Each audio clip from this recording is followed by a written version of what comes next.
when you see it firsthand, and especially here, we get down low over the rivers, and we fly in between the crevasses of the glaciers, and we're flying through mountain peaks, and you're seeing mountain goats up there, and I wish I had words to describe it, but it's, for a long time, for months of being here, all I could say was, wow, I was speechless. Welcome back to the Old Fly Guy Network, and thanks again for joining us as we travel across the country to meet exciting aviators. Today we're in Big Lake, Alaska, visiting with Jonathan Kotwicki of the Fly 8 MA podcast. And if you ever wanted to hear about aviating in Alaska, building your own runway and airfield, or establishing a one-of-a-kind getaway, we're going to find that out and also find out what Jonathan does with his spare time. So welcome to the network, Jonathan. Thanks for spending some time with us. Absolutely, yeah. So Jonathan is heavily engaged in general aviation. He's a trainer and he's an entrepreneur. So I think we're going to have plenty to talk about in his journey in aviation and what he's doing these days up here in Big Lake, Alaska. So Jonathan, let's start off. First of all, I love the background you set up for us here. We're in a DC-9. Yes. Is that correct? Yep. DC-9-40. Yep. DC-9 or something, yeah. DC-9-41. So yep. The set is kind of unusual from what we usually get to. So thanks for setting that up for us. Absolutely. So we're back with Jonathan on the wing of one of his apartments or whatever you call them. Airbnbs. It's an Airbnb. Yeah. The official Airbnb. Airbnb and DC-9. On the wing of a DC-9, which I've never been on the wing of a DC-9 before, but what do we got here? So this one's a 3-bedroom, 2-bath. It's got a sauna in the tail cone of it. Of course, barbecue grill here on the wing. We got a little wood-fired hot tub out on the wing tip. It's got a full kitchen, stove, a little range oven, everything in there, dishwasher. But we tried to make it as much of a airplane on the outside and house on the inside as we could. So that was kind of the idea that we were going for. And honestly, it turned out better than I ever could have hoped for. It's cozy, it's warm, it's got heated floors, tiled shower. It's all the comforts of a house without the poor water pressure of an airplane bathroom, so. No, and it's a lot more convenient because you already got to use it. But the way you've got it set up here, where you've got the stairs that go off, so you got access in multiple spots. Yep. I'm not sure, it probably had something to do with code there too. But looks like you got in and out, and the inside is, when we just were sitting inside there, it's just like your home, but it's got a little bit of curve to the walls is the only difference. So yeah, beautiful aircraft, beautiful setup here, and back to that. A nice view of the runway. Can watch all the... I was going to say, that must be pretty cool to have the planes coming and going here as you're doing your training. Yeah. So we're gonna mobilize and go take a look at another one of his Airbnbs. Yeah, sounds good.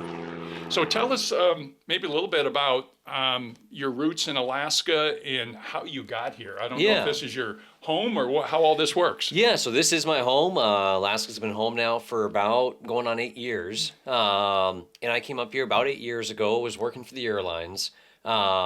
Made a point to every month try to go somewhere. Use those travel benefits. Wasn't...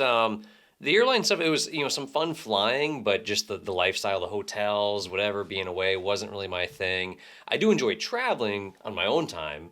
And so would always make an effort to go to Australia one month, then Spain the next month, then Ireland the next month, and traveling around. I'd never been to Alaska. And I had a student, actually, that had trained with me in Florida. She lived up here in Alaska.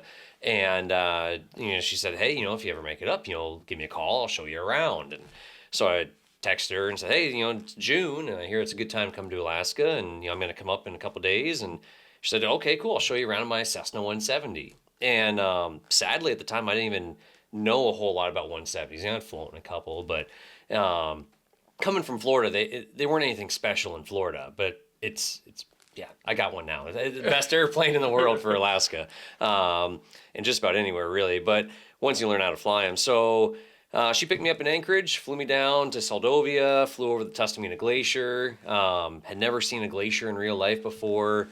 Almost cried a little bit when I saw it, And, that's cool. Went down to Seldovia, got drunk at the bar.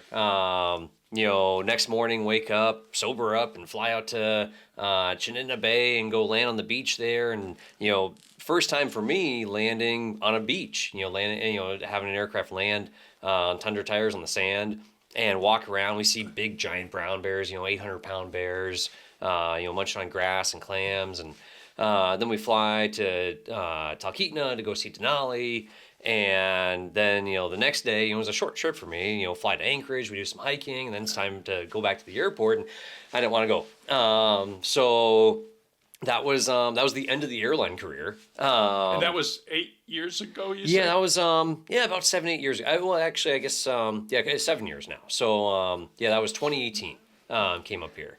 And, yeah, so that was the end of the airlines. I stayed in Alaska and did, for the first couple of winters, I eased into it coming from Florida. So I did spend the first 2 winters down south traveling around in an RV, filming a lot of content for the YouTube channel. Down in Florida? Well, actually all over the country, yeah. So we were Okay. living, both of us ended up living together in the RV, and, we would take turns driving the RV and flying the plane. So we had the Cessna 170 with us, and we had the RV for the first year. The second year, we had a little Bear Hawk Patrol, and then we had the RV. And so we'd base at an airport for like a week, bum an extension cord from somebody, plug in their hangar, bum a garden hose or something for some water. And then we'd fly around the area, hit all the different airports, backcountry strips, explore, and make some content along the way. And that was part of filming for our pilot masterclass. So we wanted to put together this course that was everything after ground school. So if you took a private pilot ground school and you're like, well, I'm not going to be a commercial pilot, well, you're not going to do commercial pilot ground school, but there's still more to learn. Or if you're a commercial pilot or a CFI, you're like, hey, I've done all the ground schools, but there's still more to learn. So I'm not going to go redo another CFI ground school because I already got that. I already got my commercial. So we want like, hey, how do you fly around Niagara Falls and the Seder? How do you fly through DC and the Sifra? How do you fly across the Grand Canyon? How do you fly in high density altitude, low density altitude? How do you fly, through the mountains, through the desert, through Canada, crossing borders to the Bahamas? And so we filmed that whole series, about like 200 some videos. Wow. And over the course of 2 years. And, but, each summer coming back to Alaska. And then I think it was around 2020, we finally, spent all of our time up here and moved here. And then this property that we're at now, I bought that in 2021. So just going on about 3.5, 4 years now. And started developing it, building runways, building cabins, and then thought I wanted an airplane house. We ended up with like 4. So yeah. You have, again, we're going to get some pictures of your compound, and it probably doesn't do it justice for what you've got going here. And I think I know one of the first times we talked about it, you said you were having a day, you weren't sure what you're going to do, but you thought you'd go out and start working on building more of your runway or something. Yeah. And you've got, looks like 2 runways set up here, 2 Yes. directions Yep. set up. And so it's just fascinating how you've kind of taken that, that airline background and then turned it into this is what you want. This was your passion. Yeah. And you saw it. And I thought that I'm going to get a chance, I hope, to go see Denali tomorrow or the day after. So I look forward. I'll keep that thought in mind. Yeah. Talkeetna is First, a good place to see it from. that's Really- where I'm going up And to. you can actually see it from here. It's 120 miles straight line from our property. And I can see it from my house. You can climb the tower. We got the control tower we're building. I You can saw see that. You can see it from the top of the tail on the 727. So yeah, it's pretty cool. Yeah. That's and what's interesting, I would have never known, and that's really part of the beauty of having this discussion.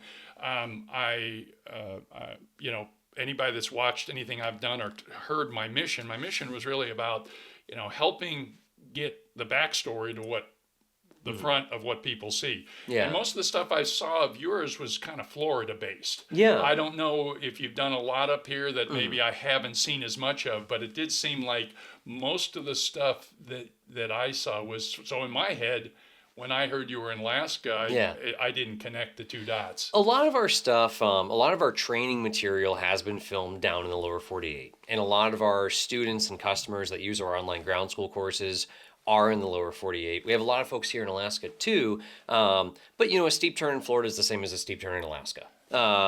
So a lot of that stuff fits, better for the lower 48. And then a lot of our content here in Alaska is landing off airport on beaches, on gravel bars, float flying, ski flying, all the Alaska type flying that you're not going to be able to either do in the lower 48. There's not the opportunities, or it's just not legal because you don't have the public lands available to you like we do up here.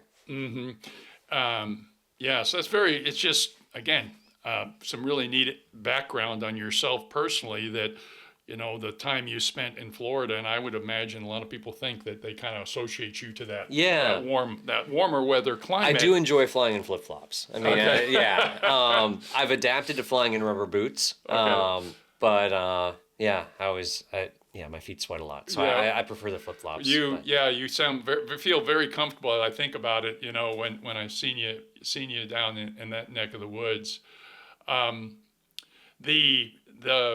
Let's kind of back up just a step or two. Sure. How did you get, you talked did some commercial flying, but Yep. before you got to commercial flying, you must have done something to get to that point. How did you so get let's try to your play this in passion? reverse. Yeah. So, I mean, there was, me here now, there was the airlines. There was, before the airlines, I ran a flight school down in Venice, Florida, and had sold that and then went to the airlines. Prior to that, I had tried working at a flight school in Sarasota for like all of 2 weeks, and maintenance was so poor. The way it was run was so poor, butted heads with the owner. Like you mentioned earlier, like entrepreneur. Well, that's another word for doesn't play well with others and has strong opinions. Well, you told me some other stories earlier that fits right in. So. Yeah. So, no, I wanted to, run. It was funny. I had a flight school in Michigan that I had sold, and I thought I wanted a break from that. I think I was 24, 25 at the time. And I was like, man, I just want to fly planes. I don't want all the headache of running a business. And that lasted like all 2 weeks until I was back in Venice and started my own deal again. But Michigan, I'd run that little operation and just doing a little flight school out of a grass strip there. Back before that, getting my CFI and my commercial, back in the day, you had to use a retractable gear airplane. And so you had to use an RG, like a 172 RG or an Aero, and did that actually at Eastern Michigan University. They were the only ones in the area that had functioning retractable gear airplanes. There was other flight schools in the area, but they were always broken. Okay. And so that was part of the reason why that rule changed back in like 2015, era, somewhere around there.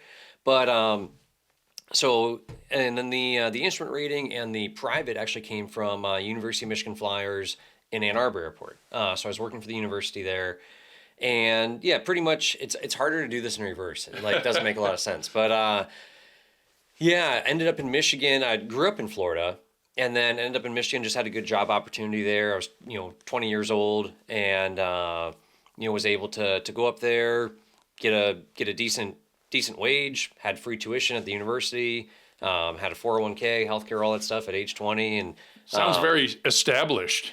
Yeah. Couldn't buy for your background. That sounds way too established. Yeah, couldn't buy a beer, but yeah.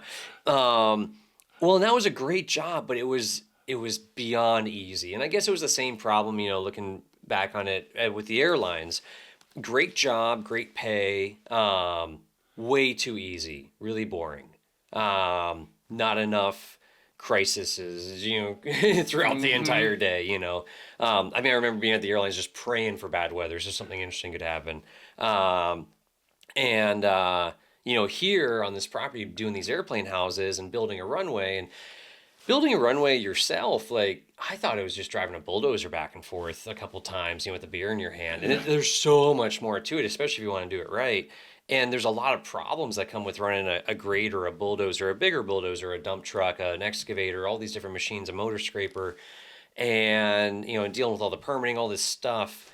And I guess it's frustrating, and I've lost all my hair, but for some reason I kind of like it. Like I like all those problems and problem solving sort of issues. So. Well, and somebody told me once that I think it was a commercial pilot. Somehow got up in a conversation at an airport, and he said, to your point, he said about once every 5 or 6 days something happens that isn't mundane. Yeah. And if you're lucky. Yeah. Yeah. I feel like I'd go weeks with just nothing exciting happening. Yeah, right. And so to have that, and you need that that catalyst Yeah. clearly in what you're doing. Let's talk a little bit. So tell me what year, to put it calibrated, you're going backwards. When did you solo? Do you remember what year that Sold was? in 2012. 2012. Yep. Okay. And I like to think about that because that's That is like the start of your aviation career, isn't it? it's sort of You know, a- it's 'cause sort people of say a- like, "Oh, I took some lessons 20 years ago." Yeah. Yeah, you know, whatever. If you soloed though, you're a pilot. Right. You know, like at that you point are. you start You know. embracing it, and your Yeah. journey really starts. Yeah, and there's not a huge difference between somebody who soloed an aircraft and somebody who actually took a check ride. I mean, Right. there's a couple more hours, a few more requirements, but I mean, you were on board an aircraft and you're the only reason it got back on the ground. So that's a pretty darn cool thing. And that was what year again? 2012. 2012. And so that really was not that long ago. Yeah, When you 13, about 13 years ago. and so a reason I kind of highlight that is for what what you've accomplished in your personal life and your aviation life and everything. That's a lot has happened probably Yeah. for you in that short period of time. So let's talk a little bit about our surroundings. Yes. What you got going here. So you said you've been up here 8 years, but on this about 6 years or so. Yeah, about 3.5, 4 years now. 4 Yeah, years. 2021 Okay. we I'll got get this my math property. right. Yep. And what do you got going? So when we take some pictures and put them on the Yeah, this feed so- here, tell in words, Yep. what do you got going? Absolutely. What do you have here, and what does it look like in the future? So we are about 25 miles north of Anchorage, where we're sitting right now. So Anchorage, obviously the hub for everything. If you fly to Alaska, you're probably flying into Ted Stevens Anchorage International. And so 25 miles north of Anchorage, we're on the road system. You can drive here, about an hour drive. And it is 115 acres, 2 runways. One's 1,200 feet, one's 1,900. And That seems short to me, but I guess in your world it's probably not. it's pretty long by Alaska standards for 2 reasons. A, we fly Cubs and we fly these, 170s, 180s, bush planes that are capable of landing in really short distances. Plus, it's cold. So it's not uncommon to see minus 3,000 or minus 4,000 density altitude, Okay. which that's a big difference. If anyone's ever flown at sea level and then gone to fly at 4,000 feet, you understand the big difference and how it really saps performance from the air. Well, we get all that performance back. So when you see these airplanes in Valdez taking off and landing and all under 100 feet, Yeah. part of that's the cold. That's not happening in Arizona, Right. So unless you got some good breeze, blowing on the nose. So So they were 1,600. What were the two lengths? 1,200 and 1,900. 1,200. Yep. Okay. So I can get a 206 in and out of here. I've flown twins in and out of here. I mean, depends on your comfort level. But 206s, 207s, 210s, no issues. Cherokee 6s, all that sort of stuff. The layout of the property is, 2 runways, a little bit of a crosswind runway there. At one far end, we've got the DC-6. So you got a nice kind of private 2-bedroom, 1-bath airplane house with a barbecue grill on the wing deck and a fire pit out there with a big, beautiful mountain view. They can hang out. It sleeps, 6 people. We're at the next Airbnb, and it's a DC-6. And so what are the particulars with this one? So this one, this was the first one we did. So this was kind of quite the learning curve on this. 2-bedroom, 1-bath is what we've got here.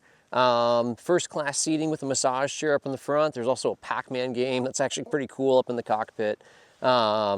And a nice little fire pit with the barbecue grill out on the wing deck. King size bed, queen size bed, and a pull-out couch. So DC-6 sleeps 6. DC-9 we try to make it sleep 9. Wow, okay. I try didn't to catch that on the stick with the first time theme, yeah. Okay.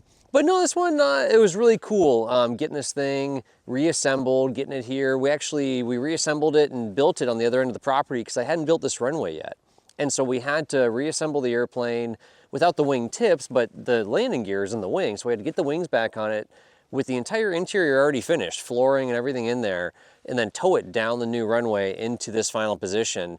And once I got down here, I realized we already had the pipes in the ground, the foundation that it's resting on, and we didn't have a way to get it above the pipes. I didn't want to call a crane out and spend another 20, 30 grand on a crane.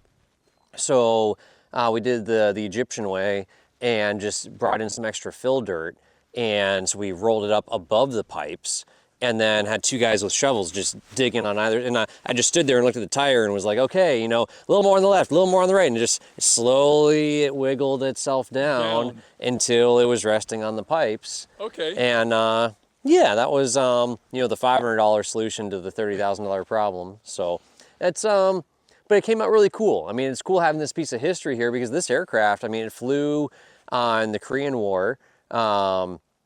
It you know, has been all over Alaska, hauled tons of fish and fuel and cargo and supplies to all the villages. I mean, this airplane helped build the state of Alaska, you know, and now it's got another life. You know, it was about to be turned into beer cans, and now it's you know, hopefully it's got another 50 or 100 years left in it. That's amazing. So when you get these aircraft here, you obviously you're not, they come in pieces. Yes. And then you have to reassemble. Yeah, and well, and usually they come whole at the airport. I have to disassemble and then get them here trucked, you know, make them road sized. Right. Usually our limits run around 24 wide going down the road, and somewhere in the neighborhood of, you know, 15 to 18 foot on height. And so we got to, all the packages have to fit within those constraints. You wouldn't believe, like, the wing cord line on a lot of these airplanes is like 20 foot, you know. Okay. And so, I mean, they're really thick, big wings. So that always gets us, and lots of pilot cars, lots of, you know, permits and things. But then, yeah, we get them here and put them back together, and you know, some in an airworthy sense, some not so much. Right. You know, the way that we put those wings back on, they're definitely not going anywhere. But I probably wouldn't fly it with the bolts from Ace Hardware. Right. Yeah, that's kind of our little. I mean, it's an experiment. It's figuring it out as you go. It's really interesting. Coming back to the more central part of the property, to the runway intersection here, that's where we're in the DC-9. So regardless of where you look in the DC-9, you're surrounded by runways and airplanes. This is a 3-bedroom, 2-bath. Again, nice wing deck with the barbecue grill out there if you want to do some, you know, cook up some salmon or something while you're here, some moose burgers. And then just across the short runway, we've got kind of the more central hangout area. So we have, I've lost track, I think 7 cabins over there. Yeah, there's a whole yeah. cluster of different shapes too. They're kind of Yeah. like what I would call mini houses type Yeah, thing. like little tiny houses. Yeah, is what we kind of started. So like 1 bedroom, 1 bath with a little kitchen. So once again, we got another stop in our journey here at the compound. He talked about his tiny homes that are on one edge of the property. And so what do we have here with the tiny homes? Well, we've got our A-frame, we've got our little 10 by 20 shed and some of this stuff's just become experiments, right? The A-frame was actually just leftover materials I had from building these other 4. And I was like, well, I've always kind of wanted to build an A-frame, let's throw one together. And then this 10 by 20 was kind of an experiment with 2 by 10 construction. So you wind up with a wall that's like a foot thick, crazy insulated, and you can heat the whole thing in the winter with like a lighter, you know, I mean, just with a candle or a little tiny space heater. So it's actually got sliding glass doors, but there's 2 of them because you can't buy good insulated sliding glass doors. So we just put 2 of them in there. Okay, good thinking. That became just kind of an experiment. And then these other ones are 1 bedroom, 1 baths with plumbing, heated floors, tiled showers, you know, nice and fancy. The 2 bigger ones have full kitchens, you know, a range, an oven, microwave, fridge, everything, sinks. The 2 smaller ones don't have kitchens. They're just 1 bedroom, 1 baths. And that's where the 727 comes into place, where you can go in there and use that kitchen. You talk about that common and just hang on with us here because we're going to get a picture of that in just a minute. But are those 2-story too as well? Yeah, the bedroom's a loft up inside there, and then it's got the little balcony so you can come outside. And the idea here was, if you're a student staying here, you know, you're a pilot, you're just passing the area, whatever, you're one of our guests, you could hang out in your own little private spot, and you can come out in the balcony and enjoy it. But if you see a bunch of people out here, you can either, you know, retreat to your own little private spot, or, hey, you know, I'm going to come off the balcony, I'm going to go down and hang out with everybody else around the fire pit or out on the wing of the 727. So you kind of have that option to either, you know, hey, I'm tired, I just want to call it an early night, or, you know, hey, I want to hang out and make some friends. Yeah, and I would imagine that you've got plenty of places here. I know your actual home is up the hill here a little bit, but if you wanted to come hang out, you got plenty of places to do that as well. Oh, yeah, yeah. Then there's some that are smaller, 1 bedroom, 1 bath with no kitchen. And then in that same little compound cluster, you know, there's the big central community fire pit, and there's the 727. And that 727 serves as our communal space, our lodge, where you've got a huge kitchen that everyone can use, a huge dining room table. Oh, so it's a common for all It's a those common homes. for everyone on the property. And so we Okay. have people, they'll book the whole property for weddings or for corporate retreats, for engagement parties, graduation parties, whatever. And, we've got 40 bed spaces on the property. So you can have a large group of people here. Or if you're just coming to do some float flying with us, some tailwheel flying, whatever it might be, and you're just booking one of those one bedroom, one baths, you want to socialize. And Sure. part of the reason why we built this property, it was fairly intentional. I wanted to have a flight school again because I was bored. Okay. But I didn't want to do another flight school like I did in Michigan or in Florida. I wanted something unique where we could do floats, tailwheel, ski flying, off airport. Really hone in on the stick and rudder, skills, and I wanted it to be fun. And part of the learning to learn these really tough things like off airport flying, like float flying, especially in short periods of time if you're just visiting, the social aspect and what happens before and after the lesson is super important. So it's not just that 1.3 you spent with the instructor or 2 hours or whatever. It's coming back from that lesson, debriefing with the instructor, but then debriefing with the other students on the property, the other guests that are staying here, the other folks in the area. Hey, oh yeah, you just flew out to Denali? Well, I just went to the Matanuska Glacier. I didn't know that. I want to do that tomorrow. And it just makes your whole trip, the whole experience, a lot more fun. And you wind up building lifelong friends out of it.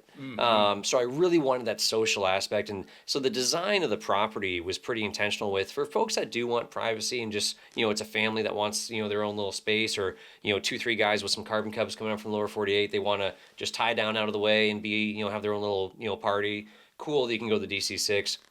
If you want something more social, you can, go ahead and hang out in these smaller cabins, hang out in the 727, meet new people, and have that social aspect to it. Yeah, it's clearly you have a.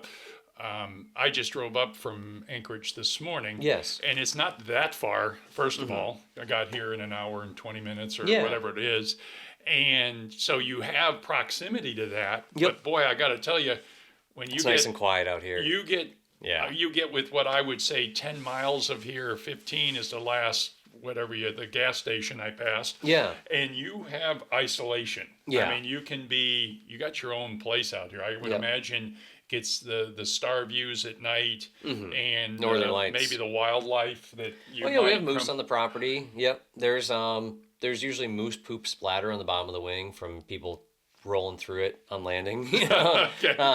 Yep.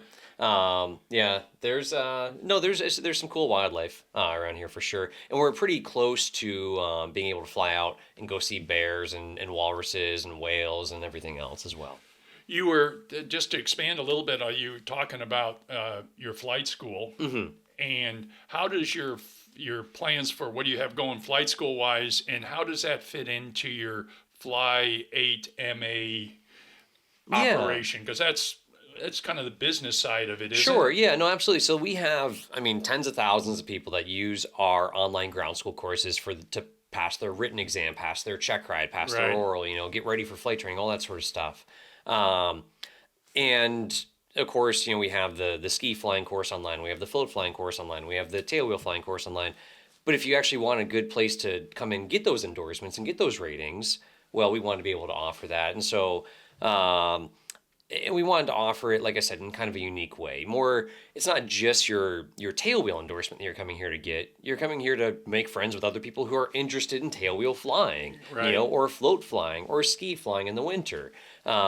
You're coming here, to see the Northern Lights, but also get into a Super Cub on straight skis with no brakes and no tires, and go land on glaciers and mountaintops, and so it's it all kind of ties together in the sense of, if you're using our courses, you like the way that we do things. Obviously, we have our own unique way of teaching in our courses online. If you like that sort of stuff and you're looking to expand your actual stick and rudder skills in the aircraft, then you could come up here and do some flight training with us. Yeah, the one thing, and I know I'm very repetitive on this, but I got to say it, is the the aviation community is really interesting and tight, and Yeah. building those friends that you talk about. It opens I think- doors for you. I mean, that's does. how you get your first job. That's how you Right. get your seventh job. That's Right. how you land your forever career, is because of somebody you met here over a beer around the campfire at the They 727. know a little bit about you behind what you might be Yeah. presenting on paper. Yeah, I mean, people, especially now, there's a little bit of a lull in hiring right now.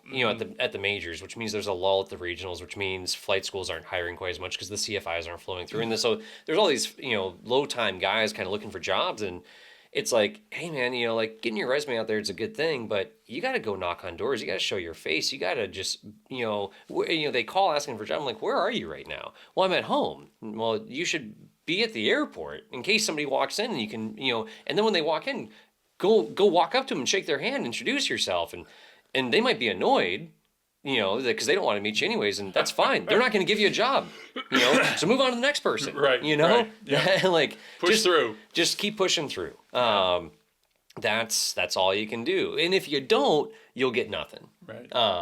That's the other I hear option. that entrepreneurial spirit coming out of you again. Yeah. That's pretty cool. Tell me a little bit about why is it cool to fly in Alaska? What is? Oh gosh. And I know that's I could that's tell you, like, hours, but that's- how do you tell me something? That's 7 why million words, or that's like a 30-second flight. Oh my, there are no words to describe it, because I mean, even seeing the videos, it's useless. Pictures and videos don't at all equate to what it really is. I mean, like I said, I have Discovery Channel, right? Growing up as a kid, like Nat Geo. Sure, like I'd seen glaciers, Right. I'd seen Antarctica, on TV. I'd seen Northern Lights, and pictures of it. When you see it with your own eyes, there's stuff that cameras, like as advanced as 8K cameras are, they just don't capture it. And you have your fancy TV from Costco, and it's 12 million colors. Your eyes have like 70 billion colors or something. Because when you see it firsthand, and especially here, we get down low over the rivers, and we fly in between the crevasses of the glaciers, and we're flying through mountain peaks, and you're seeing mountain goats up there, and I wish I had words to describe it, but it's. For a long time, for months of being here, all I could say was, wow, I was speechless in the airplane. Couldn't really make good radio calls. You'd come around a corner, you'd see something new, you'd see another glacier, but it's slightly different than the last one. It's a different shade of blue. The blue pools on it are slightly different. The crevasses are different. There's those Oreo streaks going through it just in a different way. And all you could just say is not wow, but it came out more like a, wow, and it was, and that happened for a long time, and it still does. One of the cool things, I'll tell you, what's cool about flight instructing in Alaska and teaching people and sharing this place with them, is they do the same thing every time. So I get reminded of it, because it's easy when you fly over the same glacier for the 700th time to be like, okay, like this is really pretty and really cool, but I've seen it. Mm-hmm. But it's really something about that energy and awe. Really, I think awe is the right word. And that's a kind of an abstract thing, but if you really think of like being in awe, that like when you held your child for the first time, when your dog had puppies, kind of thing, like those sorts of moments, your kids graduated college, whatever it was, like those, when you got married, whatever, like that's the same experience and that same feeling and emotion and chemical release in your brain as flying around here, at least for me. And for a lot of people, I think for pilots especially, there's occasionally some tourists that are just like, neat. Yeah. That's Yeah. neat. Yeah. Neat. Yeah, Selfie. And they That's great. They do the glacier tour, and they take the selfie, and they move on. But a lot of people, I mean, for me especially, I came here and I couldn't leave. It's just it. And I've tried living in a lot of places: Florida, Michigan, Utah. Spent a lot of time around the country in beautiful places.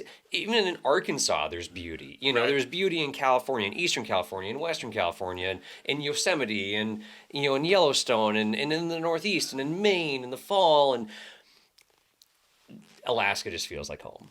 Nothing else feels like home. You convinced me, Yeah. and that's your passion around it. I love the reigniting.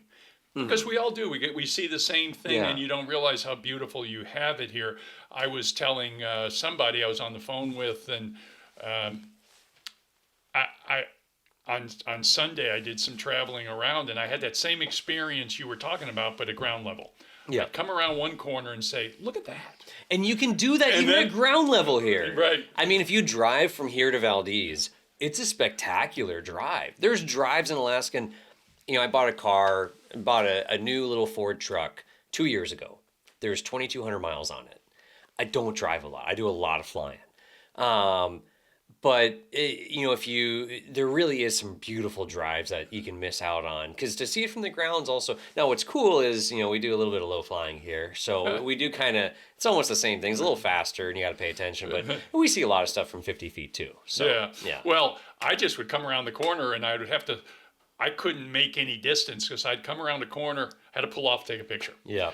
And then I'd come around another corner and said, "Oh, that's even better." Yeah. And so, to your point, I think that it's I don't know if it's a matter of better variety. There's a lot of variety. So that's the other crazy thing about Alaska. It changes. People are like, "What's Alaska like?" And I'm like, "Well, Alaska's this big, and in these little spots like this, and then it's different right here, and it's different, and it changes." I mean, you can see essentially the entire lower 48 in Alaska and more. I mean, it's like multiple planets in one place. I mean, we have volcanoes, and we have red dirt and brown dirt and gray, and we have black sand beaches, and we have white sand beaches, and we have everything that's I've seen actually in many places around the world is all concentrated here. That's amazing. I would have never.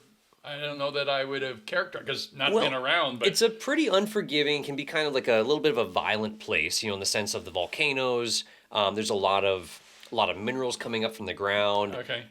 Every weather system that blows through Texas, Florida, whatever, it's all started here. Like they all originate right around Alaska. And so it's an unforgiving place, and it definitely, like you asked the question, like, well, why doesn't everyone live here? Well, it's the -40 in the dark kind of keeps them out. Right. And the fact that it can be pretty brutal at times. But boy, those 70-degree sunny days are awful special. Yeah. Those dark, clear nights with the northern lights when it is -20, those are pretty darn special. But yeah, I mean, it's a very diverse place. And yeah, I mean, if you go out the Aleutian chain, if you go out west, if you just even around here, I mean, you can see a lot of stuff within 25, 30 miles. That's great description, and with that kind of variety, I think you did. For someone who didn't know how to answer the question, you did a great job of putting that all in perspective. What about you talk about, and you mentioned kind of flying close to the ground and different circumstances. Yeah. Have there been any times that you got a little nervous at what was going on? Things go less than perfect. Which time? There's got to be some things, and with that variety, weather's the biggest challenge up here. Okay. Mountain flying certainly has its own problems. Some of the mountain flying here, I won't say is easier. If you took the weather out of it, it's not necessarily any harder than anywhere else. Like we have low density altitude, and a lot of our mountains go from sea level to 6,000, sea level to 11,000, sea level to 15,000. So they're big. You're not crossing over the top of them. But like when you do mountain flying in Montana, the ground's 4,000, 5,000, 6,000 feet. Sometimes the ground's 8,000 or 9,000 feet, and then the hills rise up above that. And so that's pretty gnarly as far as aircraft performance for naturally aspirated engines. Hopefully the Rotax 916 changes some of that. Yeah. But the weather here is probably the biggest gotcha. I do spend a lot of time with people that are coming from the lower 48.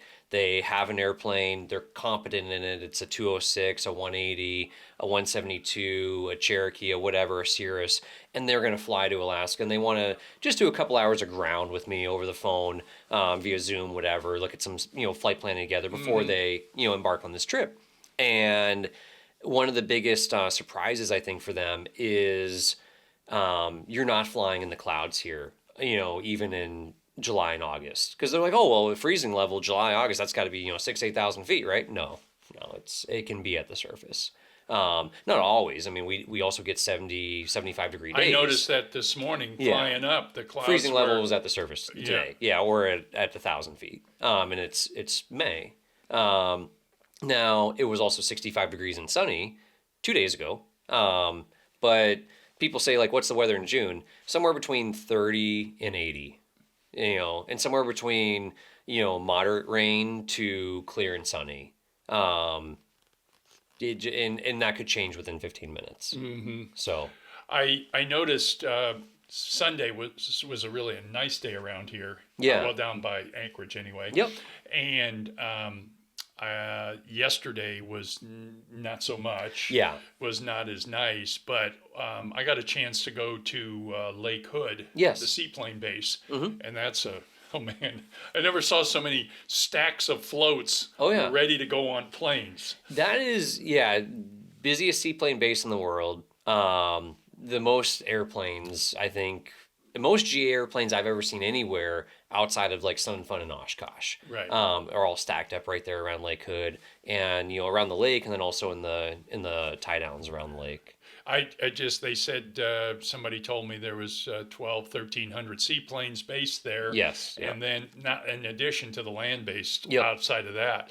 But what caught my attention yesterday is, even though the ground cut, it was low ceilings. Yeah. There was a lot of people going in and out of there. And I was wondering, are they all on flight plans or are they on? No, it's VFR. It's different. In Florida, you get, I won't say comfortable because you should never be comfortable flying around thunderstorms. But, there's a thunderstorm, 15, 20 miles off in the distance. And, we're going to take off and fly away from it. And, and we're going to go get this flight done, kind of thing. Because it's otherwise clear in a million, everywhere else.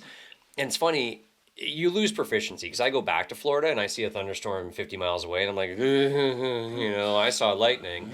And it's funny, you'll see the same thing here. You'll hear it on CTAF. I saw a lightning strike, and it's like 50 miles away. And the whole CTAF's erupting. I saw lightning, or they're freaking out because there's one lightning bolt. We rarely get thunderstorms here. Troposphere is a lot lower, a lot less heat energy, to get those buildups. In the atmosphere, the cap here is like 30,000 feet, where in Florida you can get thunderstorms to 60,000 or so. Okay. Taller atmosphere. So, but here we're used to the low ceilings and low vis. And so people will be freaking out about the thunderstorm. In the meantime, the ceilings are 400 overcast and everyone's just flying at 200 or 300 feet, below the clouds in Class G airspace. And they're following shorelines. And if they had any issues, there's probably a beach that even if the beach isn't going to be, maybe you're going to nose over or flip the airplane over, like you're not going to die, And so that's the, people, you're going to go fly. And so even like in our J3, we do a lot of tailwheel endorsements. People come from around the country, to come here and do their tailwheel endorsement with us. If it's 800 overcast, are we going to go do pattern work? 800 overcast and 4 miles vis? Yeah. But I put a G5 in the back seat. So when I'm in the back seat with, I've got attitude, I've got, all that information. I'm not relying on the student, what if he climbs too high and gets us in a cloud kind of thing. We have a way out. Mm-hmm. So you take precautions. And I think the biggest safety advance that I've seen up here over the last few years is all those new avionics. The D30, the G5s, the glass panels are huge and so worth it compared to what we used to have. Mm-hmm. So... Yeah, and keep in mind, you said like they're not, are they on flight plans? No, they're not, because they'd get icing if they went in the clouds. Right. A lot of people aren't instrument rated. They should be, because it's good in case you get in the clouds, but they don't bother with it because there's so much icing. Yeah, you're propensity around. up there. That's just part of that, that, like you said, the Alaskan experience. I think there's I don't know, I'm probably getting on thin ice here saying this, but I think most people think there's just a lot of cowboy attitude flying around, but I think what you're telling me, there's a lot of awareness and probably situational awareness. I understand that the outsider's view, like saying, "Oh, that's cowboy attitude" kind of thing, but it's just funny. You talk to the old timers and you go, how do you make decisions? The go, no go decision. How do you decide if you're going to land there or not? How do you decide if you're going to push through the mountain pass when the clouds are coming down, the visibility is dropping, and well, you take risks, but it's got to be calculated risks. And I'm like, well, what about the guy that flew into the side of the mountain? And he's like, he miscalculated. It's a lot of calculated risk. It's a lot of thought, and it's the fact that if I came from Florida, so this summer I'll turn about 10,000 hours. I'm sitting around I'm excited. I'm like 9,800 something right now. Okay. So, but if I had 10,000 hours in Florida and came here, it would be so stupid to fly in less than 10 miles of is, and so stupid to fly in less than 3,000 foot ceilings. But, even just with a few hundred hours up here, you get so used to that. And the other point I've heard, which is a good one, is even on clear in a million days, guys are flying at 300 feet, 500 feet. They never go any higher than that. When the ceiling's 700 overcast, they're flying. That's what they've been doing. So the problem with the scud running and the duck under syndrome and all that is you're used to cruising at 5,000. Now you're cruising at 500. You try to push in the clouds. You lose control. You die. If you're always flying at 500 feet and the ceiling's 800 overcast in Oklahoma or Florida or Texas, it's fine, And for the guys that are flying at 50 feet when it's 100 overcast, the old timer guys are like, they're saying is you got to know your country, every rock, every tree, everything, because now they're pushing it real hard. Yeah. And they're pretty good operators, and yeah, some of them, there's accidents too. So it's that trade-off. If you want zero accidents, you can certainly take issue with how people fly in Alaska, if your goal is truly zero accidents. But there's a happy medium, and my only point to that is there's a lot of car accidents. There's a lot of fatal car accidents on a regular basis. And we don't stop driving cars. Sure. So we take safety precautions when it's icy out. We drive slower. We have airbags. We take precautions. And you should have inertial reel shoulder straps. You should have a helmet. You should take precautions. You should have a manual inflate PFD, even when flying on wheels, because you might be ditching in the water one day. So just calculated risks. We've got the 727 that, as you can see, is under construction. And what's the end result of all this going to look like? Yeah, so we're still about, I'd say, at least 2 or 3 weeks away from wrapping it up. We've got windows to go in, a little bit of siding to still go on. Of course, I want to repaint the airplane. And then we've got another month worth of landscaping to do out here, getting some grass and sidewalks in place and everything. But we've got a huge wing deck. It's like 20 feet wide, the base, and then tapers, in the shape of the wing. We'll have a little hot tub out there on the side. We'll have a barbecue grill up there. Definitely want to have a wood-fired pizza oven somewhere in this mix. Haven't decided where it's going to go yet.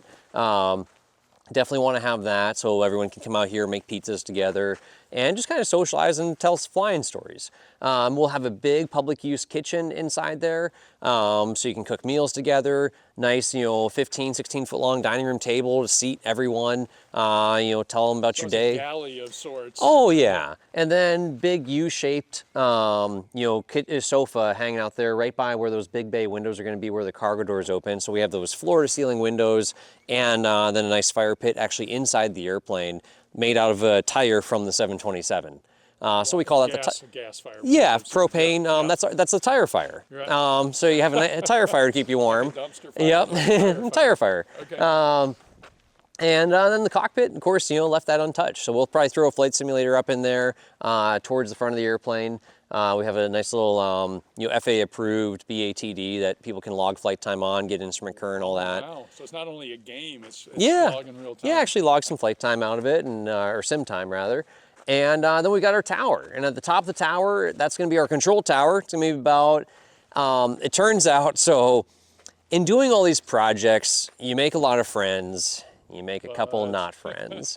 And a couple of the not friends called the borough. We don't have counties up here, we have boroughs. And they complain, they say, hey, he's building these airplanes. And yeah, there's nothing we can do about it. And he's building a tower now, it's too tall. And turns out there was some obscure regulation I didn't know about that anything over 85 feet tall requires a permit. The tower was going to be about 75, 80 feet tall when it was all said and done, with a big glass geodesic dome on the top. And so they came out to investigate how tall it was, and I read up on the rules and the ordinance and figured out really, like, specifically, how do you measure this? And they're like, well, from the ground. I'm like, so if I just kick a little more dirt under it, dump a load of dirt, then, Then it's different. So the tower will be 84 feet, 11 inches and 3/4, perhaps 7/8. because it will be under 85 feet and comply with the ordinance because I'm a good law-abiding resident here. And making friends. Yeah, so I mean, we'll probably get a windsock or something on the top, just make it a little bit taller, you know, to hit that 85 and, you know, whatever, 15 sixteenths. Yeah. So that is the game plan for the tower. There'll be a little lower deck underneath the geodome, so you can hang out in the, you know, if it is raining, you can hang out outside without getting wet. Because of course, no awnings on a big, you know, round geodome, and it's all glass. It's all triple pane glass. So massive glass panels. That's actually what's in the shipping container is the geodesic dome, and so it's got to come out of the shipping container, get built up there, and then that shipping container will probably get turned into a community sauna for everybody hanging out in here because it's pretty nice to go in a sauna, you know, in the winter. Wow. So making use of everything and just, you know, I fun feel projects. like we're on a session of, you know, one of these home rehab Yeah. places, but we're dealing in airplanes. You know, and so it's just amazing what you've got. I was wondering what was going to happen in the sea containers. So you use it as a multi-purpose right now. It's storage, and then it'll be turned into a sauna or something like that. That's great. You're a one-man show. What's your team look like that makes all this? Are you pretty much, do you have, we were having an off-camera conversation about some help you have with someone. We're going to see some of that. But are you, to keep all this stuff going, are you basically the everybody, or do you have some Kinda, help? yeah. So construction side, we have construction. We've got the Airbnb operations. We've got, you know, the flight school operations and tours, and then we've got the website, you know, and the YouTube stuff and all our content. So yeah, I kind of oversee all that. I have a little bit of help in each spot. You know, I'll hire laborers on the construction side, but typically not contractors. We don't have a great selection of them up here. Or if they're really good, they're booked out for a really long ways, and they're really expensive. Okay. And generally outside my budget. So it's just easier for me to hire some laborers and point them in the right direction. On the Airbnb operation side, housekeeping, maintenance, you know, try to pass that stuff off as much as I can. But yeah, I'll be out here cleaning toilets and doing laundry some days. You know, I mean, that's just the reality of it. Like, we have one housekeeper, you know, can't work 7 days a week, can't turn over, you know, if we have a whole property turnover, can't get it all done in one day. So yeah, you jump in and you fill in where you have to. On the content side, I mean, that's where my background is, of trying to run cameras and go fly and do that. I do a lot of the flight instruction. I do have 2 other instructors that work with us. Okay. They both fly commercially, but I mean, they get blocks of time off for weeks at a time where they can work with students. They're 5,000 and 6,000 or 7,000 hours. I mean, pretty experienced. And you do the flight training right out of here? Yes. Okay. Yep. Because I saw you have a multitude of aircraft around this place. Yeah. That, you know, that I'm sure all that takes place. What do you do when you're not doing all that? I mean, you know, that takes all my time, actually. Yeah. Like you mentioned spare time earlier there. And, I mean, you know, I finished up a tailwheel endorsement. I was working pretty hard to get it done for a few folks. And still, I mean, got it done in reasonable time. It was just, you know, with weather, and we just didn't have, I mean, I think, you know, she finished up in like 6 or 7 hours. But we finished it at like 11:15 at night. You know, the night before that, I got home at midnight. I was pulling in with a trailer load. I was picking up an extra fuselage for 172 in Anchorage just for spare parts. That was when I had time to do it. You know, so my days usually run from 7 or 8 a.m. till about midnight or 2 a.m. And especially this time of year, we got the light for it. You know, so it's yeah. amazing. I don't know. It's after 10 o'clock. I know, because if there was spare time, I'm going to be on a wheel loader, grabbing buckets full of gravel to patch potholes, you know, on the driveway or runway, on the taxiways. I'm going to be on a grader fixing the runway where some genius made a locked wheel turn, you know, and made a rut for me, you know, made a nice rut with a tail wheel or something. I'll be, you know, spreading grass seed around the DC-9, trying to grow lawn. I mean, there isn't Netflix and chill. Yeah. There's none of that. So like. Well, I don't think you would change it much based on the little time we spent together. I think you wouldn't be happy if you didn't have some of those things. Yeah. No, I like staying busy, and I've got no shortage of projects. I got a half-built carbon cub in the hangar.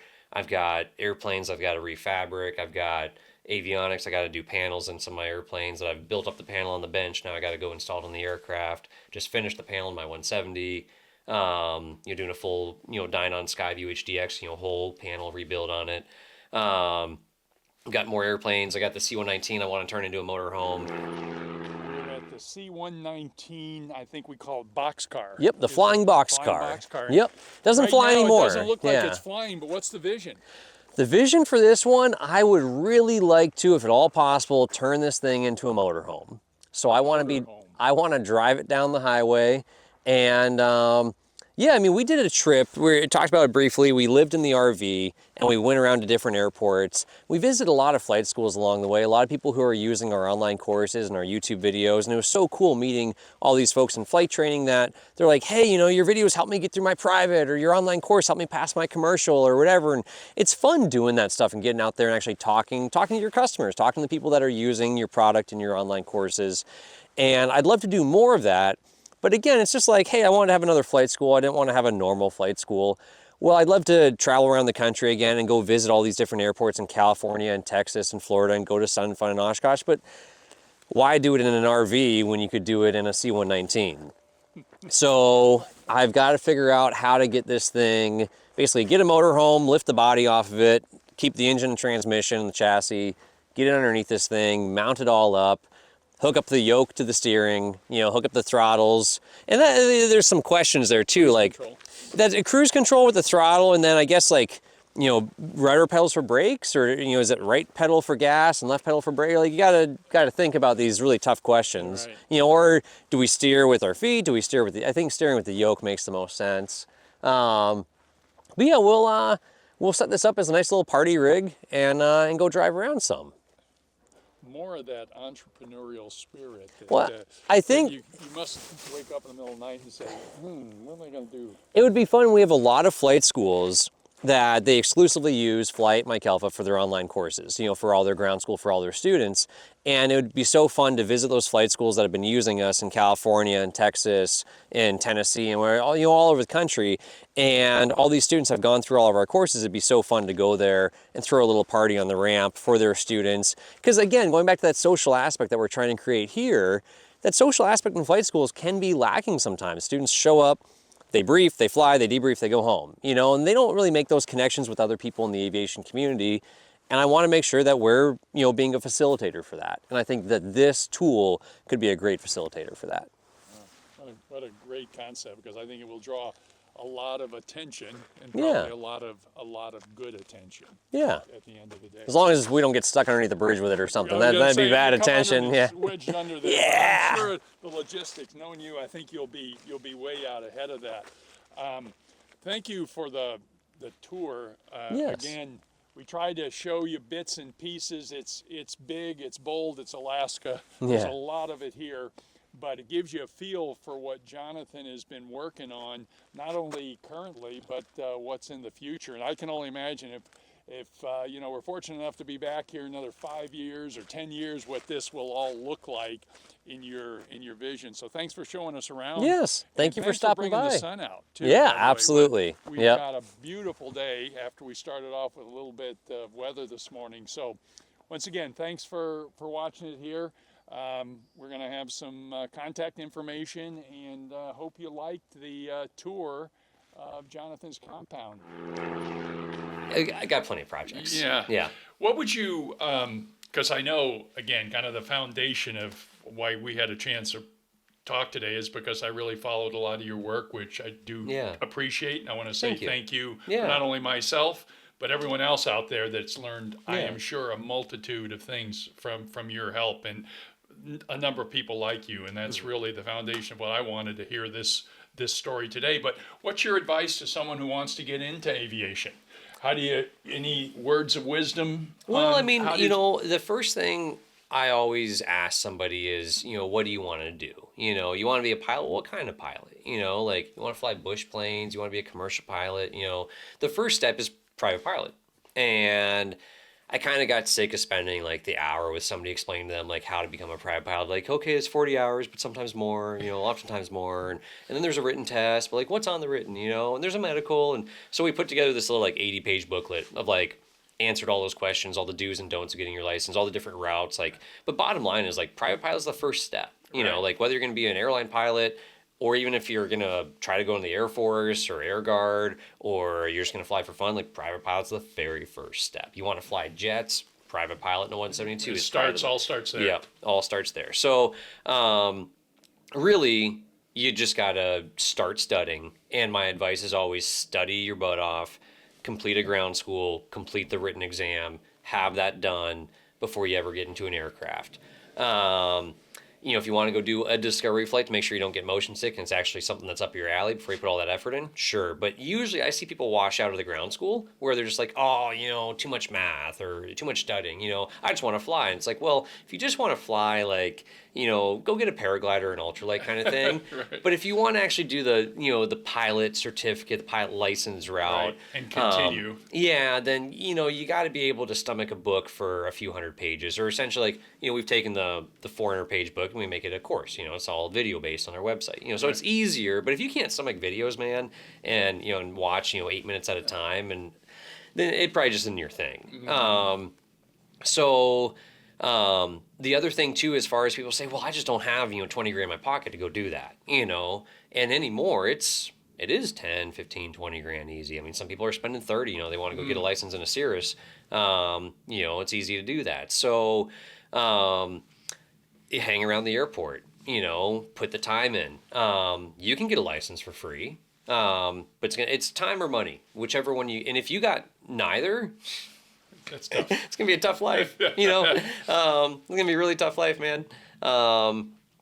So you got to have one or the other, preferably both, but at least one or the other. And you can trade. I mean, I've got people that some of the guys that work for me here on the 727 helped me convert that into a lodge, into a house. You know, they're doing it in exchange for flight time.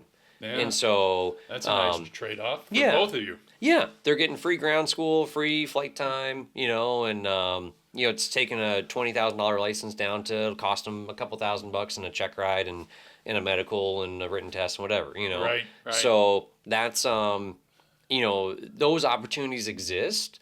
And just because I mean, you know, if you show up to the airport or you come to me and you go, hey, I want to work in exchange for getting a license, I'll be like, yeah, cool. You know, but if you just show up somewhere and ask them 10 times and then just start working, just there's a broom in the corner, you just start sweeping the floor, and they go, thanks, and you go, okay, thanks, I'll come back tomorrow, I'll sweep the floor again. You do that enough times, good people are going to be like, okay, well, you know, he's been here sweeping the floor, I'll take him flying, you know. So just do stuff. Just get out there and just do it and put the If your time heart's in. in Yeah. it, you can get there. Because I think that what I hear many people talking about, that they think, oh, I could never be a pilot, whatever. I think there's a lot of opportunities, but you got to put the time in and that commitment. And I like the way you said of, you know, maybe give it it's a low price of entry to do the ground school, get all that going and see where it goes for you. Well, there's free courses that we offer too that, you know, and that's for like the kids that are like 16, 17 that are into it. We've got, you know, 30, 40 hours of free content on our website. Flyatma.com, you go in there, free private pilot ground school. And if the kid can't even make it through, you know, lesson 4 out of, you know, there's 20 lessons. You know, if you can't get through lesson 4 or 5, don't bother spend the time and money on renting an airplane. It's probably not your thing. Yeah. This has been really informative. Thank you so much. A couple of things. One other thing that because I'm guessing you're going to have a good answer for this one too, like all the others, is if we were to leave our audience of sorts with kind of what would be your life lesson, or how you know your lesson or thought to live by when it comes to Jonathan. What is that, and how it applies to aviation? I don't have a good one for that. I mean, as far as, you know, like how are you going to get all these projects done? How you can get your license? How are you going to, you know, go through all those steps of becoming a commercial pilot or making it to the airlines or turning an airplane into a house or whatever it is, you know, like they seem like big projects, you know, and it's the silly old phrase, like how to eat an elephant, it's just like one bite at a time, you know, and so it's make a list of what you got to do, pick an item on that list and do it. Right. And then the next one, and then the next one. Like, you know, people, you know, look at this and they're like, well, you know, you've got bunch of Cessnas sitting around. You got, these airplanes that are houses. You got, 2 runways. You got this property, and you're 33 years old. I want to have well, yeah, I started when I was 20, man. I was 13 years, right. So why don't you go, put some effort in for more than a week and see where you get, Right.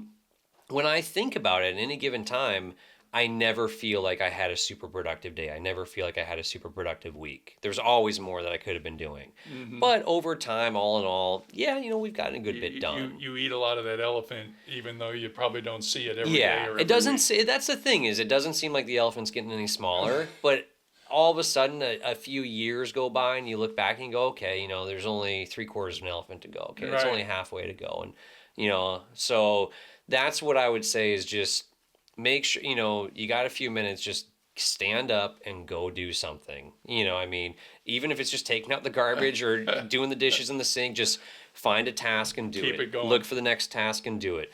It's easy to say like these tasks are so huge. We'll break them down into smaller parts and just start doing parts of them. Finish one thing before you move on to the other. I don't always take that advice, but got a lot of irons in the fire. But just little accomplishments turn into something big in the end. Right, right. So one step at a time, you Yep. get things done. Same thing applies to aviation, and Absolutely. you take the lessons you talked about, how to get to that success of the private pilot and take it farther. Yeah. So we're gonna sneak in some pictures along the way Cool. here of your area. I appreciate you setting some time aside in your busy Yeah. day, because clearly I think you came out of some training and ran over here. We're going to spend some time and really appreciate that and the Yeah. planning that you allowed me, and once again for your continued service to the industry and all those people that are learning, because it's really wonderful, and appreciate your insight and your contribution. Yeah. So thank you very much for that. Thank I do you, Wade. appreciate No, that. Absolutely happy. And Yeah. what we'd like to do is let's make sure we first of all get to fly 8MA and check out Jonathan's stuff, his contribution, his training. We'll get some links to this facility. You can stay right here. You can if stay you right like. here. You could be eating dinner right here. You could yeah. have this dinner right at this table, and we're Yeah. gonna make sure we try to promote some of that to get some people up here. And as always, we appreciate you following us. Give us some feedback on what we can do, who we can see, to just wonderful journeys like this one. Our Alaska experience has been great so far. My first really time good up people here. up here, yeah. They're really, really hardy and just they really taking care of me. I know that for my few days that I'm up here. So give us some feedback. Thanks for joining us. As always, I would normally say, avoid the turbulence, but it's know your terrain. Yeah. Avoid the turbulence, know your terrain, and look for those blue skies. And we look forward to having you back on the next Old Fly Guy conversation.